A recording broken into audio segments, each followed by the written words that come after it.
All right, guys. So we're all on. This is great. This is kind of a special and first try of a three-way conversation on the Marketing Automation podcast. So hopefully it sounds good and we can continue doing this stuff. For those of you who are checking this out for the first time, this is a podcast available on iTunes, Anchor, Spotify, and other channels where we discuss marketing automation, data quality, data compliance. It's myself, Alex Glenn from Right to Revenue, and my co-host, the CEO of Hubsell.com, Karan Sharma. But today is a special episode because I have invited Nolan Clemmons, who's actually the chief growth architect of Clemmons.io. It's CLEMMONS.io. It's a digital marketing agency specializing in inbound and outbound lead generation. He has been featured in publications like Forbes, Business to Community, and others. I personally know Nolan from a Facebook group where we are both kind of posting, and I specifically reached out to Nolan after a post that he put in the group recently, and I'll show it on screen here, that was particularly valuable. So I wanted to reach out and have this recording. So thank you for joining us, Nolan. How did I do on the intro? All good? Awesome. Yeah. I mean, I started 5 or 6 years ago. I ran my first cold email campaign. And it's probably the first successful marketing campaign I ever did using an old tool called Sales Beach that I was beta testing. And then from there, I've gradually expanded, now doing that as a service for clients. And recently, I've expanded to cover some of the inbound channels as well, and I created a framework, which is I made a video of in that group called the Sales Stack, to really subdivide the whole process from analytics to CRM into layers and processes that can be followed. And we'll go over some of those today. Yeah, and I'm showing your infographic here. It's super valuable, so we'll make sure to post a link there so everyone can check it out. Today, we wanted to discuss something all three of us have a different level of experience in. We approach it all seemingly in the same way, and the topic is lead nurturing. The specific question that we're going to post this answer to is on Quora. Under what are some good lead nurturing strategies and proven tools. So we collaborated on this document. We all had a say in what's written. So it's a mutual effort here, and we all recommend different ways to approach it as well as some specific tools. So the first thing we want to do is set up this into steps. Like we always do, we provide actionable value in all of these podcasts and all of these Quora answers that we record, Karan and I. So we like to do steps, if at all possible, to make sure that whoever's listening or reading can follow along and actually execute these things on their own. So the first thing we want to do is if you are setting up a lead nurturing system, a lead nurturing process, and using tools involved, the first thing you want to do is define your audience. So we talk about a couple different personas, if you will, or use cases in this. I'll mention one that I'm involved in as we speak, but this persona is, let's just say you're the head of marketing or the head of sales or the owner, founder, CEO of a SaaS company, and you need to break into a new market, right? So you can choose a software which you know your users would be, your users use, and they would be an ideal target audience for you. So this is, again, just a example use case. So there are tools like SimilarTech, Datanyze, Sales Navigator that have tech filters, and they actually comb through sites and look for tags on the site and actual snippets on the site that represent different tools, and you can actually find those sites and enrich that data, who the site owner is, grab their email address, grab their LinkedIn profile, etc. We'll go into detail on how that works, but that's audience one. So Nolan, why don't you talk about an audience that you have some experience with recently? Yeah, so in this case, the client is a SEO agency looking for more clients, and there's a couple of different ways they can leverage data automation to do that. And in the prospecting process is one. Recently, Google is starting to show a warning for sites and search results that don't have an SSL certificate. And for those of you that don't know, that's that's HTTPS instead of HTTP.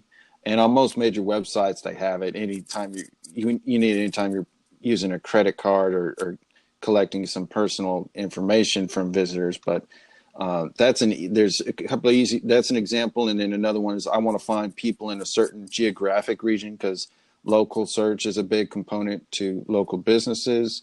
They either have a certain amount of web visitors per month, or if there's a particular keyword that they're not ranking on the first page. And there's an old saying in SEO: the best place to hide a dead body is on page 2 and beyond of Google, because the proportionate first page results and even higher on the first page is astronomically different than the rest. So, and what we're doing is for any service business, if you know someone has a specific problem that you can fix, you can use this technique. And there's sites like Ahrefs, SEMrush, that any tool that you can use to analyze a domain's keyword rankings for certain things, or if they're running pay-per-click, etc. So that's one way. And you only need the URL, and then these other tools can fill in the rest with contact information and so on.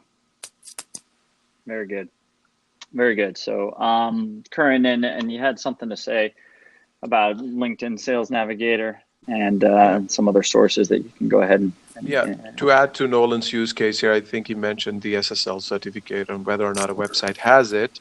I think the entire search that he's doing obviously can also be done just by creating a list of companies that you can find on Sales Navigator, LinkedIn Sales Navigator, Angel.co, Crunchbase, or just doing Google searches. I mean, there are many ways to get to the list of the companies that you want to target, and then to sub-segment those further to find out which one of them actually have an SSL certificate and which ones don't. You can just use a checkup API. There are many SSL checkup APIs out there. You can just push all those websites through it, and it'll tell you which ones have an SSL certificate and when it was last updated. And that could just become a categorical data for you to actually use in your content. And I think we are addressing that further in this podcast. So let's park that one for now. Got it.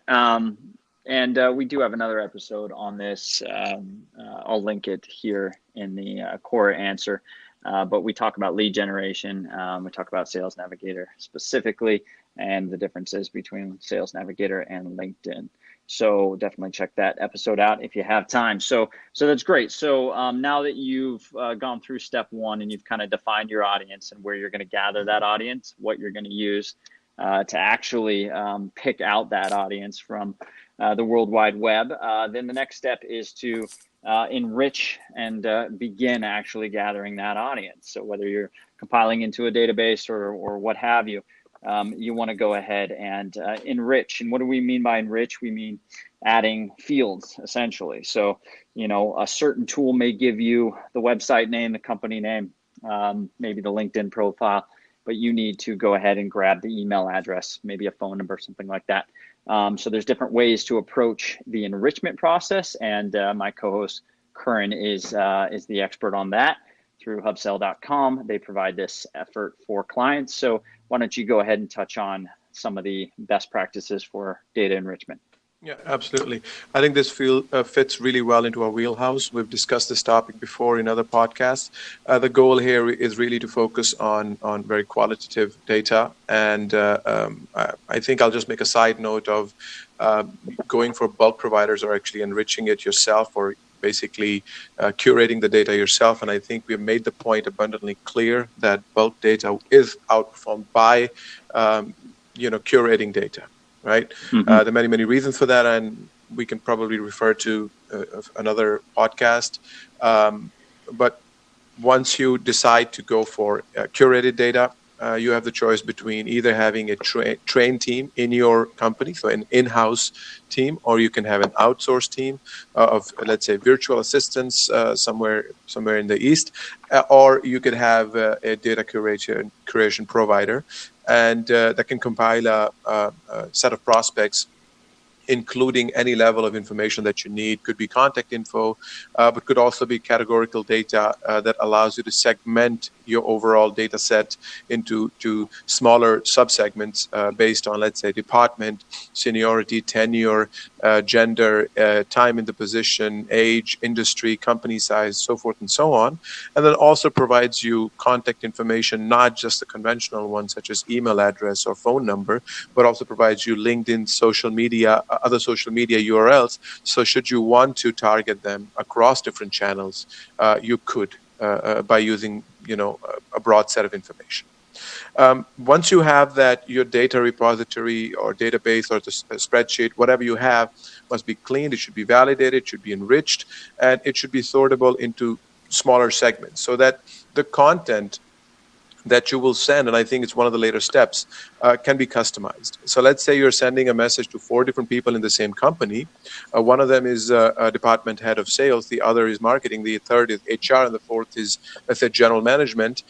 You should be able to use the departmental categorical variable that allows you to send them different messages that speak to themselves, speak to them as a person, and not necessarily as an account, right? There is simply no one message that will resonate with all of your market, even in the same company. There are different needs based on account level criteria such as geographical location, industry, company size, and even more prospect level variables such as role and seniority, and that divide them on different roles in the sales cycle. You could have an economic buyer, a facilitator, an end user, a champion, an influencer, and all of them will have to be targeted with different wording, different content, different approaches, so to speak. Very good. Very good. And Nolan, you mentioned something really important here about adding the human element to the data. So why don't you go ahead and touch on that real quick? Yeah, so depending on the source of the data, there's a certain level of quality they'll have, and at some point you'll need to involve, even though through automation and a lot of these providers, they can do a lot, but at some point you need to involve a human element to that to check things, and particularly the name and company fields, especially if it's coming from LinkedIn, as people often include embellishments to their name like MBA, PMP, Esquire, etc., that you wouldn't want to use in a conversation or message to them. The other thing is the company name. So you want to have a casual company name instead of saying such and such enterprises limited. You don't want to say that in email. And even in my case, my LinkedIn and Facebook page, it's Nolan Clemmons-Clemmons.io. But if you use that in an email, it doesn't make sense. And it says, hey, you didn't really, it shows you didn't do any research. And especially for cold email, you want to make sure it's your first touch. Did you get things right and start things off? Because it's a bad impression is very hard to dig yourself out of. So make sure you get that done. And then another tool, I think Karan kind of mentioned it, is to make sure that emails are validated. Most tools will do this, but if you have it from a different source that you collected yourself, maybe you want to run them through one tool is Kickbox.io, and they make sure that the email works, and they ping the email server, and depending on what type of email server it is, it'll come back as verified, maybe, or definitely not. So you want to do that to make sure you want to make sure that all the emails are right, so you don't have any bounces, because that can affect deliverability. Yeah. So, go ahead, Karan. Sorry. You had something you wanted to add? Just quickly to add to the point that Nolan just made, I mean, talking about the email servers, sure, you have catch-all servers and you have servers which don't have that setting that allow you to do automated validation, basically through a soft ping, which is called an SFTP ping. And that's one point. And the other point, of course, is the copy itself when you send a person an email and you say, this and this company incorporated and part of this group, or let's say holding and so forth, it kind of breaks this spell that you want to put them under, that this email was manually written, that this was not sent from an automated campaign. It was actually written by hand and sent by a human being.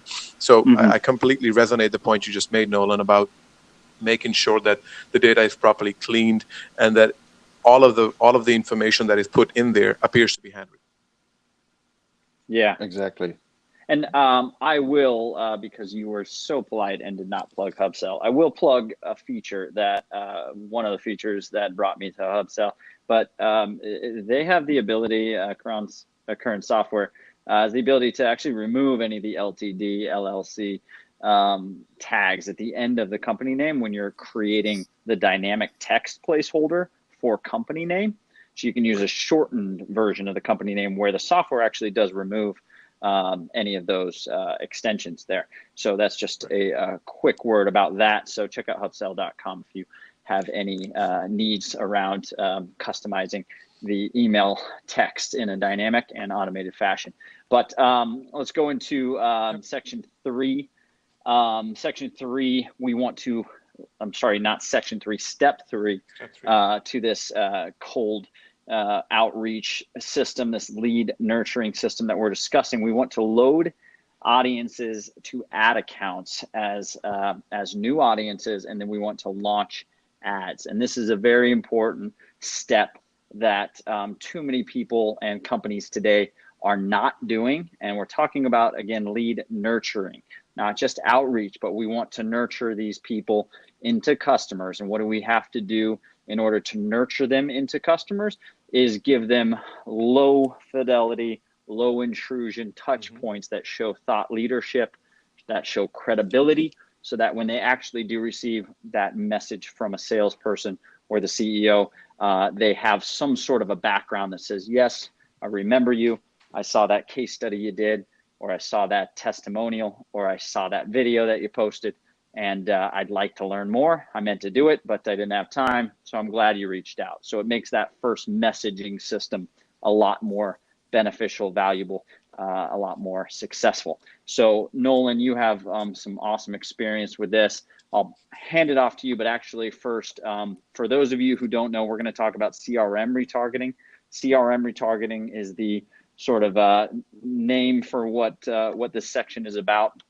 And it's essentially where you upload a list of usually emails and names to an ad network like AdRoll, Facebook, LinkedIn, Quora Ads, what have you, from your CRM typically, or from a list that you've enriched and scraped. And then what the platform does, the social platform, is match those email addresses and names to profiles within their platform so that you can serve just the audience that you've enriched and scraped with ads and not anyone but those people. So it's a hyper targeting method of advertising, display, and social, etc. So Nolan, why don't you go ahead and talk about what you wanted to talk about with regards to CRM retargeting?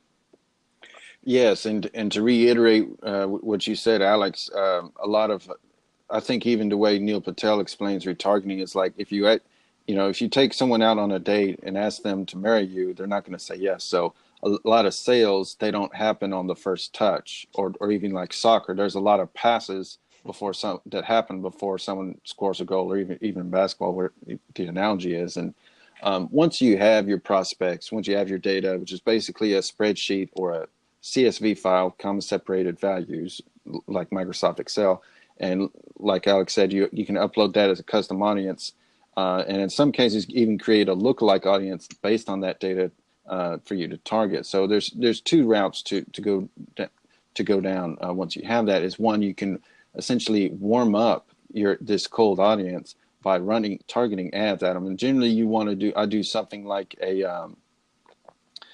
I do something like a video ad for the awareness funnel. And as far as the type of data that they have that needs to be in the CSV, it can be name, email, phone number, location, city in some cases, anything to help narrow it down. And depending on where you get it from, it might be their work email, but if they signed up with their personal email on their Facebook account. So there might be some ways to get the personal email if you add them as a connection on LinkedIn. And this is done a lot of the social. It's kind of like air support, or it's done in parallel to the actual prospecting process to aid that and basically get familiarity. Following someone on Twitter, it's a good way to get that. It's a good first touch to make. But once you have that, you run an awareness campaign on Facebook. At least you can retarget video viewers, and so you can You can basically run perpetual retargeting, because it's also web visitors. And I believe in the later section or step of this, we'll cover the analytics layer and what you need to have in place there, so you can leverage that data. And you're educating with these touches, but it's kind of like Gary Vaynerchuk. He has this philosophy of jab, jab, right hook. And so each, like the first awareness video, that's a jab. And then you run another, you can either retarget video viewers or website viewers or people to engage with this with another piece of educational content that shows this is what our product does. Here's some benefits. Here's a case study. And then you set them with a right hook, and that says, hey, there can be a lead form or a direct pitch. Hey, how about we schedule an appointment? How about we schedule a demo and see if it's a good fit? So doing that, and it comes from boxing, because not every punch in boxing is a knockout. So there's basic jabs that you have to take with people, and also you don't necessarily want to do the hard sell on the first touch, basically. And another key thing as you're doing this, and I know more about it because I see it myself, and it's a mistake that they can do, is you want to exclude your current customers, or in some cases leads. If you've already had if you're nurturing them, you might want to exclude them from the retargeting audience. So you take that current customers or new leads, upload them as separate custom audiences, and then exclude them, because you don't want to waste money targeting them. B, you don't want to erode goodwill, because let's say and this even applies to email sequences. If you just have a round of golf, play a round of golf with someone, you don't want to have one of your sales reps message them as if they've never known them. It's like, hey, I just had golf last Sunday. What are you sending me this message for? So you want to help avoid those mistakes. And if I hope there's a way that can be updated in real time without having to manually upload each audience, because that'd be hard to update over time. Yeah, that was really good. I mean, this is kind of the section where I think a lot of people fall flat with regards to a cold outreach sequence or an outreach sequence, penetrating a new audience, whatever. It's the step that most of the people that I talk to either do not do, and whether they know about it or not, or do not even know about it. So just to reiterate on why some of these are effective. These low touch, these low fidelity, low intrusion sort of first initial messages, first initial outreach steps in this nurturing sequence are great, because one of the things that you can do is serve a push notification where you do not need a message. So push notifications happen when you follow someone, when you connect with someone. You do not need to send the message to get the message across, is the point I think we're all trying to make here. And then remember, like Nolan said, you need to nurture, quote unquote, every step of the way. So not only are we nurturing in the copy of the email sequence, where we're not asking right away, we're not forcing a demo request, to force a sale, force a call in email one.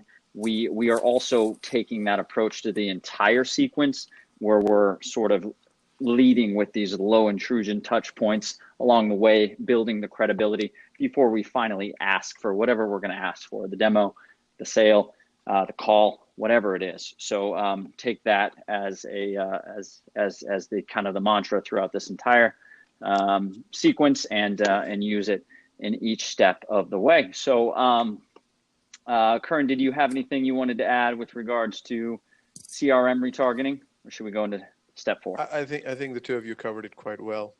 Absolutely. I just Awesome. wanted to make a point that uh, the nurturing a lead basically involves providing them valuable and relevant content through every step. I love it. I love it. Mhm. Okay, so step 4, I'll introduce here real quick, and then I'll pass it back to you guys. But step 4, writing out your message, copy the sequence.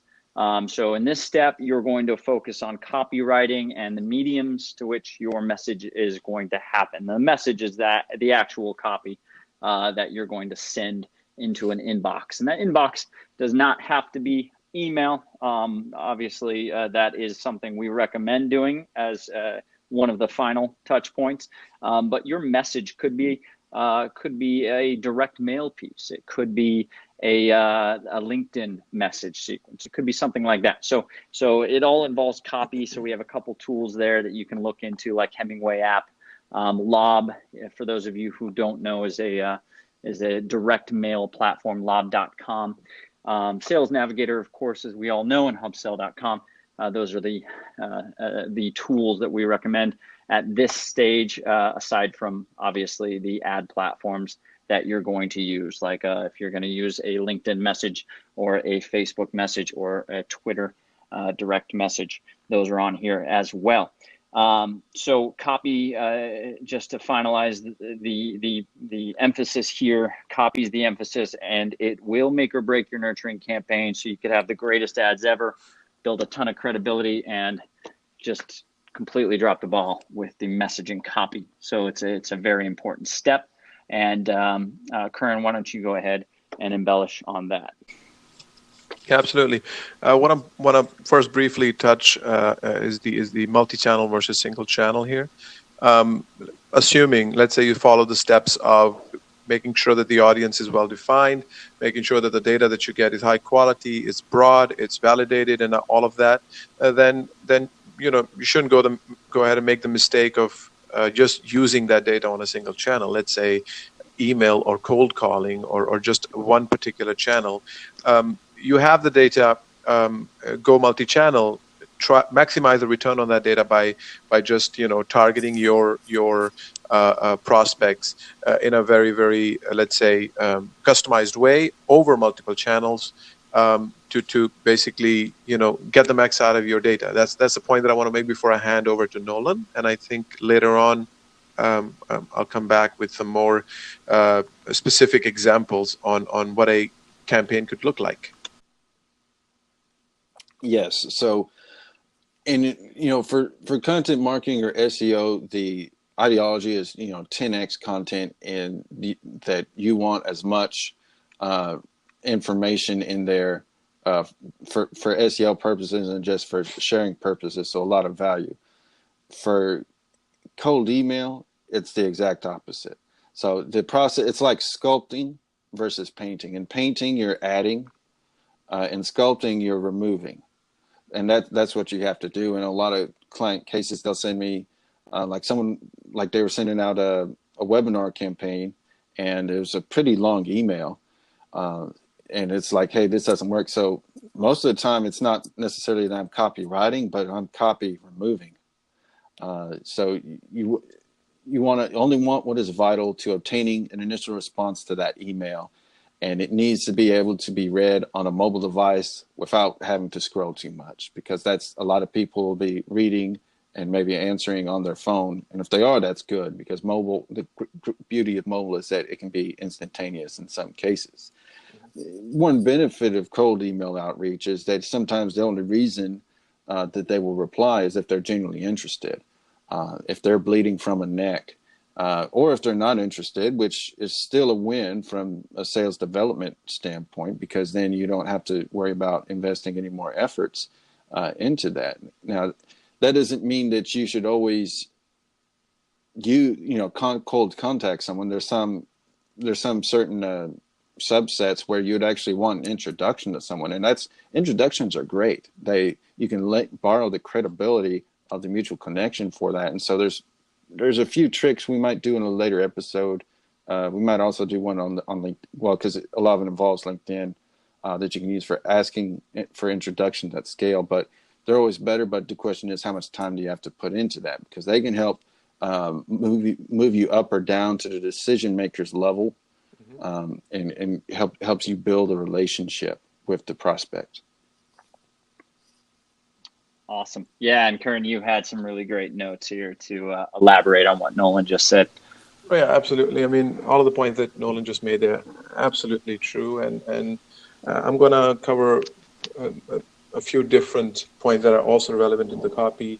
The number of follow-ups, the level of customization of the content that you want to deploy, and the channels through which you want to target your prospects. They all need to fit your unique situation. Now let's talk about an example here. And just to keep things international, I'm going to take a European example. Let's say you're targeting one of the nations in the European Union, which is an opt-out state. We have covered this particular phrase, an opt-in phrase, before. Just to briefly tell you, an opt-out versus opt-in state differs in whether or not you need prior permission to target somebody with a cold outreach through a select number of channels. One of them is email. The other could be cold calling. Fax is also one of them. But then again, who uses fax these days? Well, some people in Europe do. Let's say you're targeting France, which is an opt-out country, and you're targeting a market that is typically found on LinkedIn, but not on Twitter. Let's say that the email noise is relatively high, but the physical letter space is relatively untouched, right? And finally, let's assume that the market is prone to responding if your message has been seen. Yeah. Now, based on all of these things that I've just said, all of these assumptions that I've made, I would create a campaign in the following way. On day one, I would visit the profile. On day two, let's say 2 to 3 days later, I'll send a connection request. A few days after, let's say 2 or 3 days after, I'll send a first email with something valuable. It could be valuable and relevant. It could be an insight, could be a source of information that is relevant for them, for their position, and so forth. After I've sent them the first email, I'll wait for a few days, let's say 4 days. I'll send them a LinkedIn message with something, that is about their content or something like that. A few days after, I'll send a follow-up message with additional information and a call to action. And finally, a few days after, I'll send a breakaway email, and this is the end of my email campaign.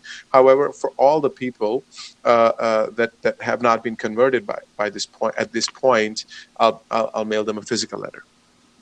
And these are then the 7 steps where a person converting at the previous step will not be targeted with the next step, so to speak. And typically, having a multi-channel outreach like the one that I just mentioned has a higher conversion overall than single channel campaigning. Right. Yeah, that's a very good point. I like that. So just to reiterate all of the points made, we have to start off with good data. Obviously, we want to make sure that the message is not too embellished. We want to make sure to trim the fat. Create a nice messaging sequence that focuses on what you're trying to get out of it at the right stages, at the right steps.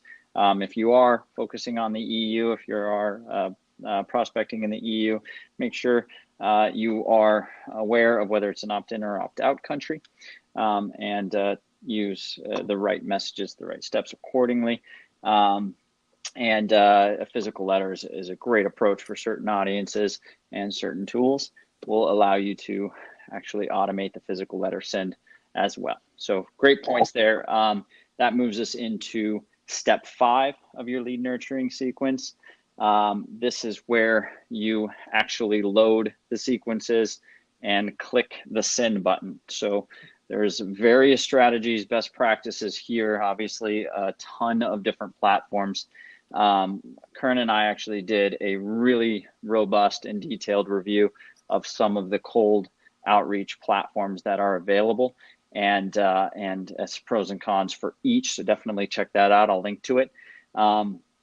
Now, make sure, I want to just mention while you're going through this process, a lot of people that I've talked to recently, and a lot of the email marketers, quote unquote, that I know do not separate their cold email campaign into its own platform.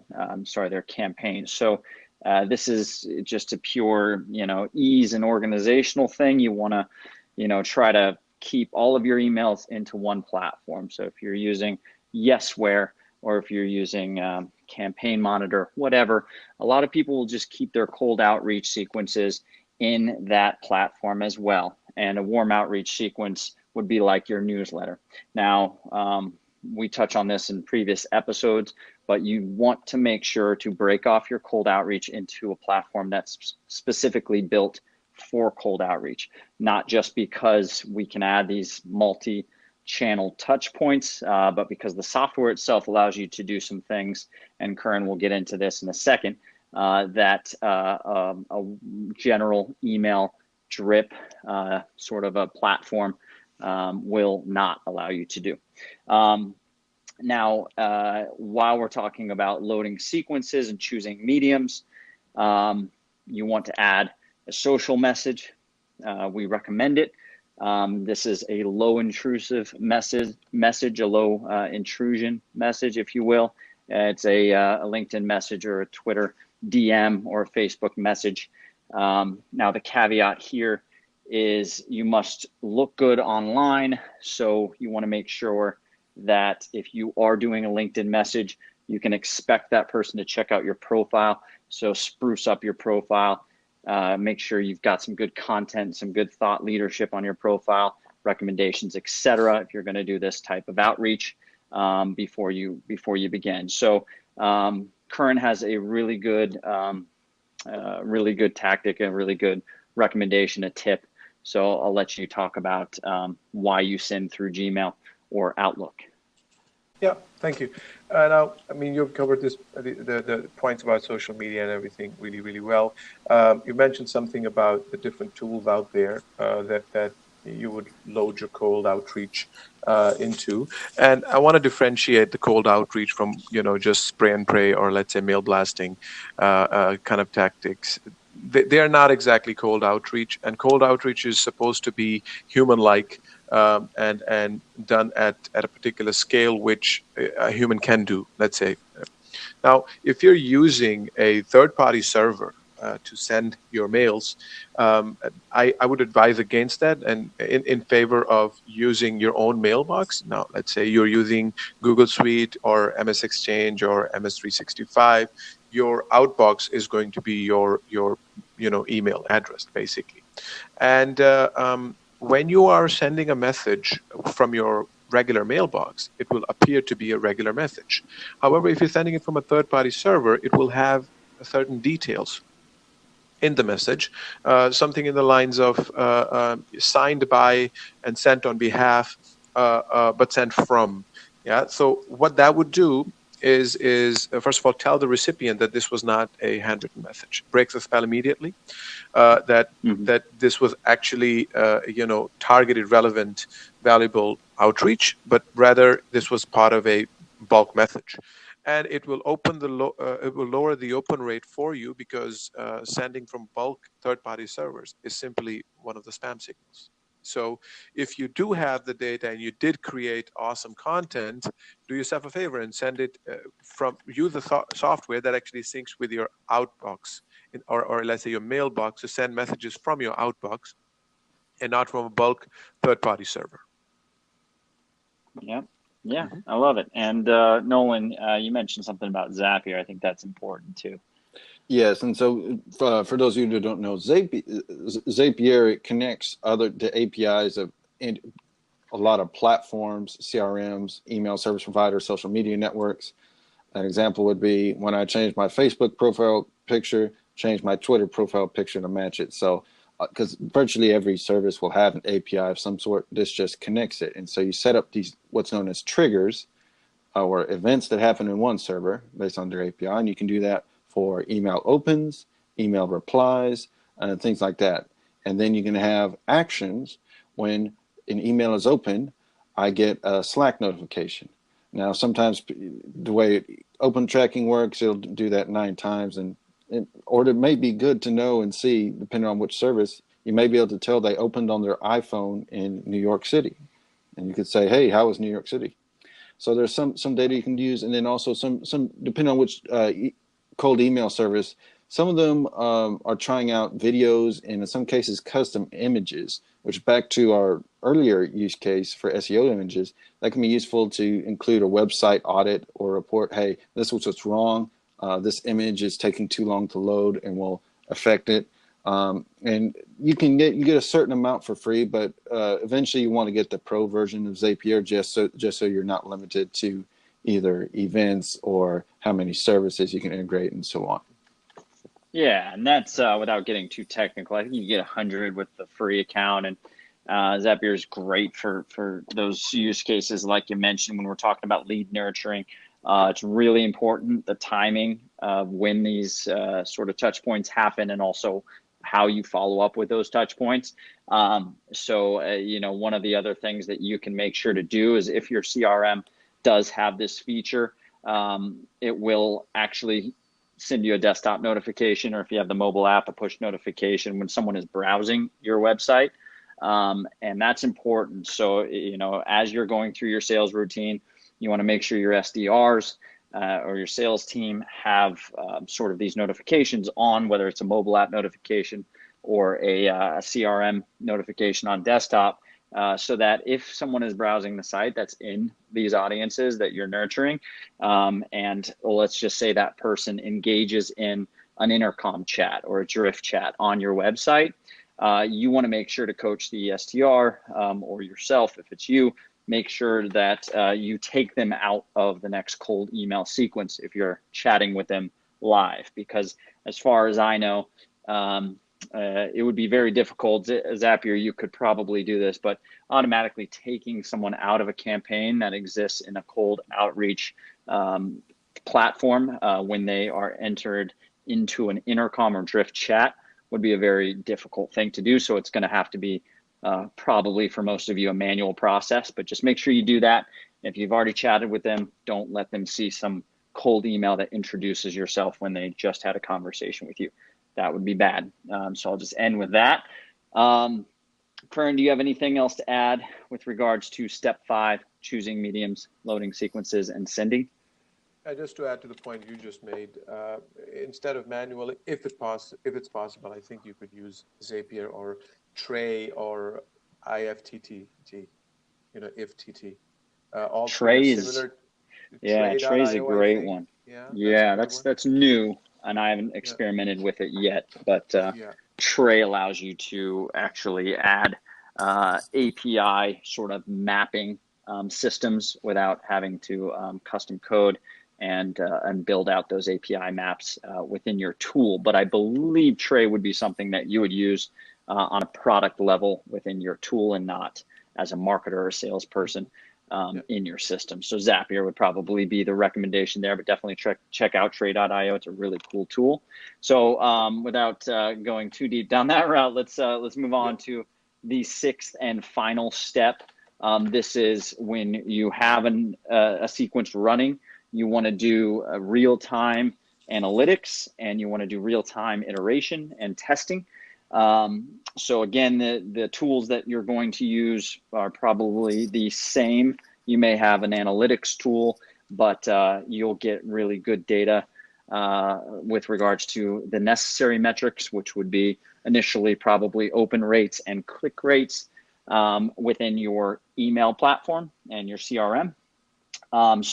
So once you kind of have the A/B test set up, you'll want to monitor open rates if you're testing subject lines, obviously click rates if you're testing the body copy. I recommend picking one at a time. Do not test both subject line and body copy at the same time as a B test.